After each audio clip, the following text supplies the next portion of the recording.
శ్రీమాత్రే నమ. జయ గురు దత్తాత్రేయ నమ. ఈ వీడియోలో మనం శ్రీ విశ్వావసునామ సంవత్సర ఉగాది ఫలితాలు కన్యా రాశి వారికి ఏ విధంగా ఉండబోతున్నాయి అని తెలుసుకునే ప్రయత్నంలో మరి కన్యా రాశి వారికి ఈ సంవత్సరం ఆదాయం 14, వ్యయం 2గా నిర్ణయించడం జరిగింది. అయితే ఏంటంటే కన్యా రాశి వారు ఏ విషయాన్నైనా సరే వాళ్ళకి అనుకూలంగా మార్చుకోవడం జరుగుతూ ఉంటుంది. అందువలన ఏంటంటే వీళ్ళకి ఎప్పుడు కూడా ఆదాయం అన్నది ఎక్కువ రావడం జరుగుతూ ఉంటుంది. అంటే ఖర్చు కన్నా ఆదాయం ఎక్కువ ఉంటుంది. దానివల్ల వాళ్ళు వచ్చిన ఆదాయాన్ని కూడా జాగ్రత్తగా ఇన్వెస్ట్ చేసుకోవడం జరుగుతూ ఉంటుంది. కాబట్టి మరి ఈ సంవత్సరం కూడా వీళ్ళకి ఆదాయం 14 పాయింట్ రావడం వల్ల ఇంచుమించుగా వీరి యొక్క వ్యక్తిగత ఆదాయంతో పాటు కుటుంబ సభ్యులకు కూడా ఏదో ఒక ఉద్యోగం లాంటిది రావడం వల్ల వాళ్ళు కూడా మీ యొక్క వ్యాపారంలో భాగస్వాములు అవటం వలన అయితేనే వ్యక్తిగతంగా ఆదాయం పెరుగుతుందంటే మీకు కుటుంబ సభ్యులు బయట వారి యొక్క సహకారం బాగుంది, వ్యాపారం చాలా బాగా నడుస్తుంది, ఖాతాదారులు పెరుగుతారు, అరువు లేకుండా అంతా క్యాష్కే మీకు ట్రాన్సాక్షన్ జరుగుతాయి. అందువలన ఆదాయం ఓకే. వ్యయం 2 అంటే చాలా జాగ్రత్తగా ఖర్చు పెట్టుకోవడం జరుగుతుంది. అంటే ఇంట్లో అందరూ సంపాదించడం వల్ల ఆటోమేటిక్గా ఖర్చు పెట్టడానికి పెద్దగా ఏమీ టైం ఉండదు. కేవలం ఇంట్లో నిత్యావసరాలకే ఖర్చు రావడం వల్ల ఎక్కువ సమయం మీరు పొదుపు చేసుకోవడం జరుగుతూ ఉంటుంది. మరి ఈ సంవత్సరం కూడా ఈ గ్రహస్థితి పరిశీలించినప్పుడు మీకు ముఖ్యంగా మనకి ఈ సంవత్సర ప్రారంభంలో ఈ ఉగాది రోజు ఉదయం సూర్యోదయం టైమానికి ఏ గ్రహం ఎక్కడ ఉంటుందో ఆ గ్రహాల ప్రభావం మొత్తం సంవత్సరం అంతా కూడా ఉండడం జరుగుతూ ఉంటుంది. అందుచేతనే ఉగాది ఫలితాలు మాత్రమే ఈ తెలుసుకోవడం జరుగుతూ ఉంటుంది. అలాగే పుట్టినప్పుడు జన్మ జాతకంలో ఉన్నటువంటి గ్రహాలు ఎలాగైతే జీవితాంతం తన ప్రభావాన్ని చూపుతూ ఉంటాయో ఈ ఉగాది ఫలితాలు మొత్తం సంవత్సరం అదొక స్టేట్మెంట్ లాగా, ఒక బడ్జెట్ లాగా మనం నిర్ణయించుకోవాల్సి ఉంటుంది. దాన్ని బట్టే ఆదాయ వ్యయాలు మిగతా గ్రహాల ప్రభావం రావడం జరుగుతూ ఉంటుంది. అయితే గ్రహాలు గోచారీత్యా మారినప్పుడు అవి మంచా చెడా అన్నది కూడా నిర్ణయించడం జరుగుతూ ఉంటుంది. మరి ప్రస్తుతం ఈ రాశి వారికి ముఖ్యంగా శని భగవానుడు గత కొంతకాలంగా 6వ స్థానంలో ఉంటూ ఇప్పుడు ఉగాది రోజున 7వ స్థానంలోకి వెళ్ళడం జరిగింది. 7వ స్థానం అన్నది విదేశ వ్యవహారాలు, వివాహం తర్వాత జీవితం, అలాగే అఫైర్సు, అలాగే మీ యొక్క కస్టమర్సు, ఖాతాదారులు, అలాగే ఉద్యోగపరంగా కూడా చెప్పడం జరుగుతుంది. అంటే దశమం సప్తమం కాబట్టి ఉద్యోగ విషయాలు కూడా 7వ స్థానం బట్టి చెప్పడం జరుగుతూ ఉంటుంది. అందుకనే చాలామందికి వివాహం తర్వాత జీవితంలో మార్పు రావడం జరుగుతూ ఉంటుంది. కొంతమందికి వివాహం అయిన వెంటనే ఒక మంచి ఉద్యోగం రావడం, సక్సెస్ అవ్వడం జరుగుతూ ఉంటాయి. కొంతమందికి వివాహం జరిగిన వెంటనే ఉన్న ఉద్యోగం పోగొట్టుకోవడం, వ్యాపారంలోకి దిగడం, అక్కడ నష్టపోవడం, చివరికి ఇబ్బంది కూడా జరుగుతుంటుంది. కాబట్టి నమ్మినా నమ్మకపోయినా వివాహ వ్యవస్థ అంటే వివాహం మీదే జాతకుడి ఉద్యోగం ఆధారపడి ఉంటుంది. దాని తర్వాత ఇప్పుడు 7వ శని రావడం వల్ల అక్కడ ఉన్నటువంటి మిగతా గ్రహాలైనటువంటి రాహువు, శుక్ర, బుధ, రవితో కలియడం జరిగింది. ఇది చాలా వరకు భార్యాభర్తల మధ్య ఎడబాటుకి కారణం అవుతూ ఉంటుంది. అంటే సాధారణంగా ఏంటంటే 7వ ఈ పాపగ్రహాలు వచ్చినప్పుడు భర్తకి లేదా భార్యకి ఏదైనా విదేశ అవకాశం రావడం కానీ, వేరే ప్రాంతంలో ఉద్యోగరీత్యా మారవలసి రావడం కానీ రావచ్చు. అది ఒక విధంగా మంచి జరుగుతుంది, ఉద్యోగరీత్యా బాగుంటుంది. కానీ పర్సనల్ లైఫ్లో కొద్దిగా ఈ యొక్క వివాహ జీవితానికి, దాంపత్య జీవితానికి ఒక ఇబ్బంది కలగడం జరుగుతూ ఉంటుంది. అది జాగ్రత్తగా మేనేజ్ చేసుకోవలసి ఉంటుంది. దాని తర్వాత ఏంటంటే 7వ ఉన్నటువంటి శని భగవానుడు 7వ దృష్టితో కన్యా రాశి, కన్యా లగ్నాన్ని వీక్షిస్తుంటాడు. అయితే మీకు శని యొక్క దృష్టి వల్ల టెంపరీగా ప్రతి పని ప్రారంభించడానికి చాలా కష్టపడి ఉంటుంది. ముఖ్యంగా ఈ రాశిలో ఉన్నటువంటి విద్యార్థులు మరి శని యొక్క దృష్టి వల్ల పోస్ట్పోన్ మెంటాలిటీ, బద్ధకం లాంటిది ఏర్పరచుకోవడం జరుగుతూ ఉంటుంది. చదివిని చాలా వరకు మర్చిపోతుంటారు. కాబట్టి ముఖ్యంగా కన్యా లగ్నం, కన్యా రాశిలో ఉన్నటువంటి విద్యార్థుల యొక్క తల్లిదండ్రులు వీళ్ళ మీద ప్రత్యేక దృష్టి పెట్టవలసి ఉంటుంది. ఎందుకంటే కరెక్ట్గా మీకు పరీక్షల టైము ఇవన్నీ ప్రారంభం అవడానికి శని భగవానుడి దృష్టి వల్ల ఏంటంటే కొద్దిగా అనుకున్న ఫలితాలు రాకపోవచ్చు. దానివల్ల కొద్దిగా కష్టపడడం మంచిది.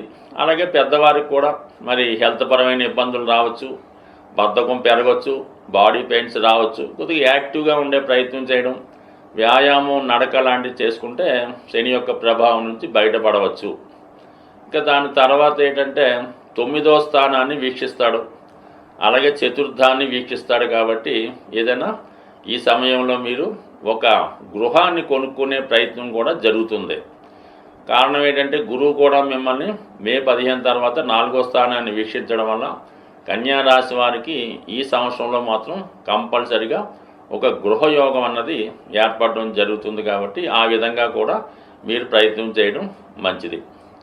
ఇక గురువు ప్రస్తుతం 9వ స్థానంలో ఉంటూ అటు 1, 5 స్థానాలను కూడా యాక్టివేట్ చేయడం వల్ల మిమ్మల్ని మీరు సంస్కరించుకుంటూ మంచి మార్గంలో వెళ్తూ చిన్న చిన్న బలహీనతల్ని నుంచి బయటపడే అవకాశం ఉంటుంది. అలాగే పూర్వపుణ్య ప్రభావం వల్ల మీలో ఉన్నటువంటి విద్వత్తుకి, టాలెంట్కి తగిన గుర్తింపు రావడం జరుగుతూ ఉంటుంది. పుణ్యక్షేత్రాలు దర్శించే ప్రయత్నం చేస్తారు. సంతానం యొక్క అభివృద్ధి మీకు ఆనందదాయకంగా ఉంటుంది. అలాగే సంతానాన్ని కోరే దంపతులకి శుభవార్త వినే అవకాశం ఉన్నది. అలాగే 3వ స్థానాన్ని వీక్షించడం వలన ఒక మంచి మిత్రులు మీకు ఏర్పడడం వల్ల వారి యొక్క సహకారంతో మీరు అభివృద్ధి పడే అవకాశం ఉంది. అంటే సాధారణంగా ఈ కన్యా లగ్నం, కన్యా రాశిలో మీడియంగా ఉండేవాళ్ళు, అంటే గవర్నమెంట్ సర్వీస్లో ఉన్నవాళ్ళు, చిన్న చిన్న వ్యాపారస్తులు, వీళ్ళు ఉండడం జరుగుతూ ఉంటుంది. సాధారణంగా ఈ కన్యా రాశి వారు అభివృద్ధి చెందడం కన్నా మిగతా వారిని, అంటే వీళ్ళు ఎక్కడ ఉద్యోగం చేస్తుంటే వాళ్ళు, ఏ సంస్థ ఉంటే వాళ్ళని అభివృద్ధి చేసే ప్రయత్నం చేస్తూ ఉంటారు అన్నమాట. వీళ్ళు వెతకడం కన్నా వేరే వారిని పెంచే ప్రయత్నం చేస్తూ ఉంటారు. ఆ విధంగానే వీరి యొక్క సహకారంతో ఇతరుల జీవితంలో పైకి రావడం జరుగుతుంది. వీళ్ళకి అనుకూలంగా మారే గ్రహాలు ఏంటంటే అంటే గత కొంతకాలంగా 18 నెలలుగా రాశి అందే సంచరిస్తున్నటువంటి కేతువు ఈ రాశి వారిని వచ్చిన అవకాశాలు వదులుకునేలా చేయడం జరిగింది. ఇప్పుడు 12వ స్థానంలోకి కేతువు రావడం వల్ల ఆధ్యాత్మిక చింతన పెరుగుతుంది. సరే, అనవసర ఖర్చులు ఎలాగున్నా సరే ఒక మంచి గురువు లభించడం ద్వారా వారి యొక్క ప్రోద్బలంతో, వారి యొక్క సహకారంతో మీ యొక్క నడవడిక, ఆలోచన విధానం మార్చుకొని మిమ్మల్ని మీరు మంచి మార్గం వైపు నడిచే విధంగా ప్రయత్నం చేస్తారు. అలాగే కొంతలో కొంత పెద్దవారికి, వృద్ధులకి సేవ చేయడం, పుట్టిన రుణం తీర్చుకునే ప్రయత్నం కూడా ఈ సమయంలో జరిగే అవకాశం ఉంది. ఎక్కువగా ఇది విద్యా సంస్థలు నడుపుతున్న వారికి, ఆధ్యాత్మిక రంగంలో ఉన్న వాళ్ళకి చాలా వరకు ఈ గ్రహస్థితి అనుకూలించే అవకాశం ఉంది. ముఖ్యంగా ఈ రాశిలో ఎక్కువగా ఈ సినిమా ఫీల్డ్లో చిన్న చిన్న వృత్తుల్లో ఉన్నవాళ్ళు, డ్యాన్సర్లు, ఆర్టిస్టులు, సాంగ్ రాసేవారు, ఈ 24 క్రాఫ్ట్స్లో ఉన్నటువంటి చిన్న స్థాయి ఆదాయం కలిగినటువంటి వారికి చాలా వరకు ఈ గ్రహస్థితి కొంతవరకు మిమ్మల్ని ఎంతో కొంత గౌరవప్రదంగా ఉండే విధంగా, ప్రతిరోజు వర్క్ ఉండే విధంగా కొంతవరకు మీకు ఈ రాహు మిమ్మల్ని సహకరించడం జరుగుతుంది మే 15 తర్వాత. ఎప్పుడైతే మే 18 తర్వాత రాహు 6వ స్థానంలోకి కుంభరాశిలోకి ప్రవేశించాడో ఆటోమేటిక్గా ఈ కన్యరాశి వారికి ఉపాధి అవకాశాలు రావడం జరుగుతూ ఉంటుంది. ఖాళీగా ఉన్న వాళ్ళకి చాలా అవకాశాలు వస్తాయి.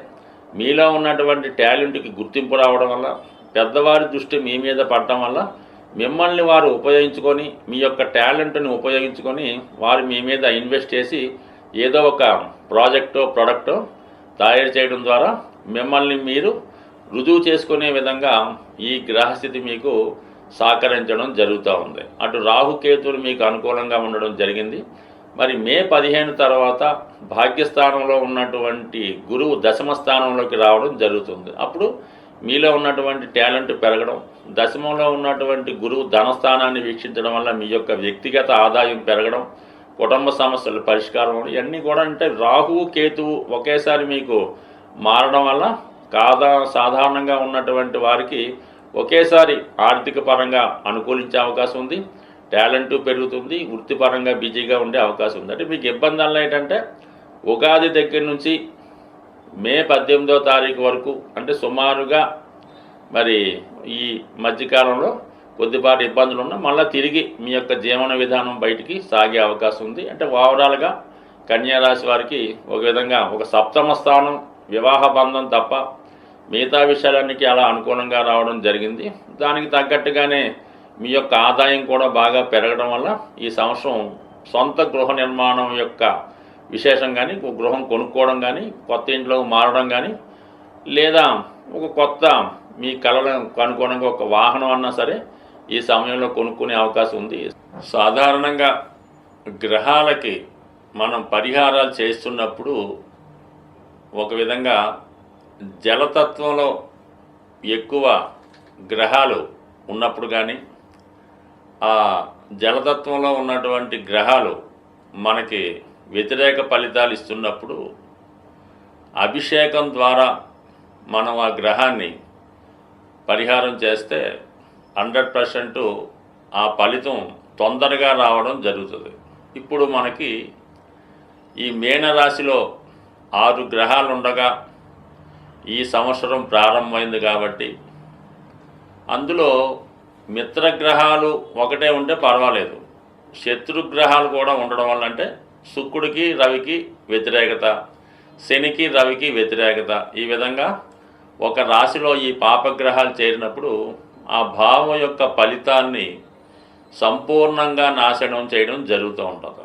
మరి ఆ కారణం వల్ల ఈ ద్వాదశ రాశుల వారికి కూడా ఈ రాహువు, శని, రవి వ్యతిరేక ఫలితాలు ఈ సంవత్సరంలో ఇస్తున్న కారణంగా మరి మీరంతా కూడా అభిషేకం ద్వారా మీరు గ్రహాలకి పరిహారం చేసుకోవచ్చు. అంటే ఇన్ని గ్రహాలకి మీరేమీ పరిహారం చేయక్కర్లేదు. అందరికీ ఆది దైవమైనటువంటి శివుడికి మీరు జలంతో అభిషేకం చేయడం వల్ల మీకు ఎక్కువగా గ్రహశాంతి జరిగే అవకాశం ఉంటుంది. అలాగే మీరు ఏదైనా ఒక పుణ్య నది స్నానం ద్వారా ఖచ్చితంగా ఈ గ్రహాల యొక్క ఫలితాల నుంచి అంటే పాప ఫలితాల నుంచి బయటపడే అవకాశం ఉంది. కాబట్టి మరి విధి విధానంగా అన్ని రాశుల వారికి సులభంగా మీరు పరిహారం పొందాలంటే ఒకటేంటంటే శివుడికి మాస శివరాత్రి రోజు అభిషేకం చేసుకోవడం, అవకాశం ఉన్నప్పుడు పుణ్యనది స్నానం చేయడం ద్వారా మీరు పునీతులయ్యే అవకాశం ఉంది.